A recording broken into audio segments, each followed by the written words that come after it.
हम ऐसे सरकार में आज मंत्री है,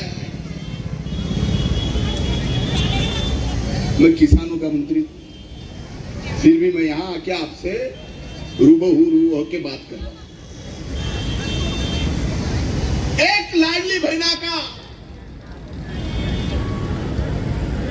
योजना आपके सामने लाई। मुझे याद है वो दिन, जिस दिन अजीत दादा हमारे नेता ने बजट में ये योजना लाई। सबसे पहले ये योजना कैसे गलत है मीडिया में भागते हुए आके कहने की गुस्ताखी अगर किसने की होगी तो ये अम्बान ने की थी। आप उस दिन के सब यूट्यूब में देखो। बोले ऐसे कैसा होता नहीं, लाडली बहना को 1500 रुपए नहीं दे सकती, ये झूठ बोल रही है सब। भाई जब पहले महीने के दिए तो ये बोले, इनके नेता भी बोले कि जल्दी से निकाल लो, इनका कोई भरोसा नहीं। तो खाते में तो आए थे। ये सुनने के बाद एक ही बार 3 महीने के दे दिए,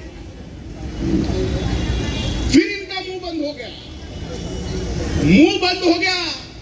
लेकिन नीयत कितनी गलत है। जब ये सरकार लाडली बहना को महीने के 1500 रुपए दे रहे, भाई तेरे बाप के थोड़ी दे रहे, सरकार के दे रहे।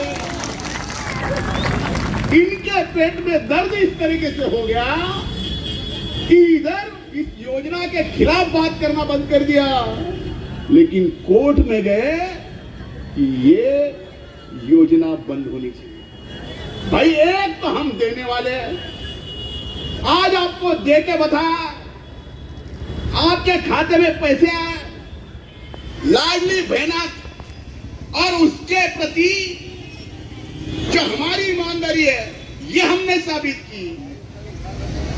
लेकिन ये देखो, जो दे रहा है, जो ले रहा है, जिसको मिल रहा है उसको मिलना नहीं चाहिए, इसलिए कोर्ट में गए। और वही मुंह उठा के अगर आपके सामने वोट मांगने आएगा तो भाई मेरी लाडली बहनाओं, माताओं, उसको एक बार तो अपने पैर का जूता निकाल के दिखाओ।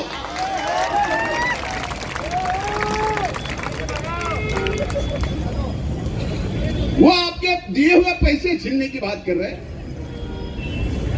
और वही आपको वोट मांगने आ रहे हैं। अब इसका दुगलापन देखो। यह महाविकास आघाड़ी का एक जाहिरनामा आ गया, मैनिफेस्टो। उसने इसी योजना को बोला कि हम लक्ष्मी योजना से 3000 रुपए देंगे। भाई हम 1500 रुपए दे रहे थे तो आपको पेट में दर्द हो रहा था, अब 3000 कहां से दोगे? अब मैंने देखा कि ये कहां से इनके दिमाग में आया होगा, तो मैंने पीछे देखा कि इन्होंने कर्नाटक के चुनाव में यही योजना जो कर्नाटक के कांग्रेस ने मैनिफेस्टो में ली, वही कॉपी पेस्ट की, इधर लगा दी। अब मैंने कर्नाटक में पूछा कि भाई ऐसी कोई योजना है क्या, तो बोले चुनाव तक थी, रुपया तो मिला नहीं, बहनों के वोट लिए, फिर बहनों को भूल गए।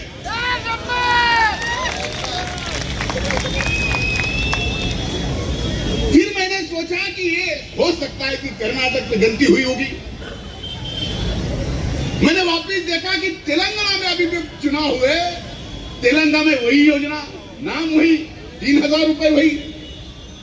मैंने वहां भी पूछा कि भाई ऐसा कुछ हमारी वहां की बहनों को कुछ मिलता है क्या? बोले नहीं, चुनाव में सिर्फ बताया, किया कुछ नहीं, ऐसे ही छोड़ दिया लाडली बहनों। मुझे लगा यहां तेलंगाना तक रुके होंगे, ये तेलंगाना तक रुके नहीं, हिमाचल प्रदेश में उन्होंने यही किया और आज महाराष्ट्र के चुनाव में यही बता रहे। ये सही हकीकत आपके सामने बयां करने के लिए आया हूं। मेरी माताएं बहनों, ये सही है। आज मैं आप सबके सामने आपको पूछता हूं, आपको ये लाडली बहन की योजना से महीने के जो पैसे आते हैं, ये सरकार ने काम सही किया या नहीं किया? अगर सही किया है तो ये सही करने के बाद, आपके खाते में पैसे देने के बाद 1 महीना 2 महीना नहीं 4 महीने के देने के बाद अगर आपका आशीर्वाद मांगने हम नजीब के लिए आए तो हम गलत कर रहे हैं। तो आपने आशीर्वाद देना चाहिए कि नहीं देना चाहिए? आप आशीर्वाद भी दो, दुआ में याद भी रखो। इनको कुछ नहीं है, मुझे ये क्या है क्या नहीं मुझे मालूम नहीं। भाई आदरणीय पवार साहब के प्रति अनुभव इतनी प्यार मोहब्बत, कभी कभी तो ऐसा लगता है मुझे पता नहीं इसकी प्यार और मोहब्बत में क्या कर दो। दिखाता एक है और मुझ जैसे इतू से आदमी के लिए बोलता है कि मैंने घर फोड़ा। अगर पवार साहब का पार्टी का किसी ने नुकसान किया होगा तो इस महाराष्ट्र में नहीं दुनिया में एक ही इंसान है जिसका नाम जितेंद्र आव्हाड।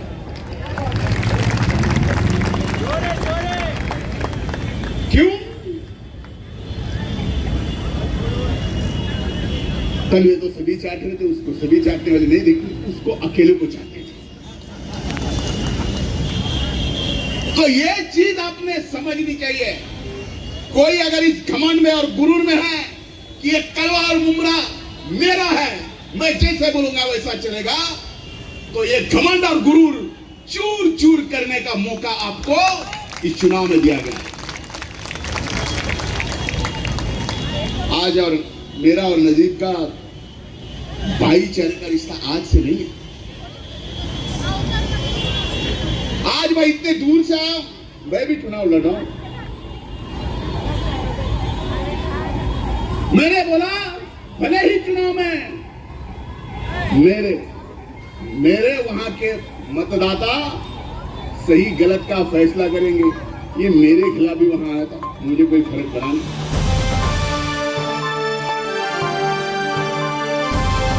समाजकारण, प्रशासन आणि राजकारणातल्या अचूक विश्लेषणासाठी बखर लाईव्हच्या सोशल मीडिया प्लॅटफॉर्म्सना लाईक, फॉलो आणि सबस्क्राईब करा।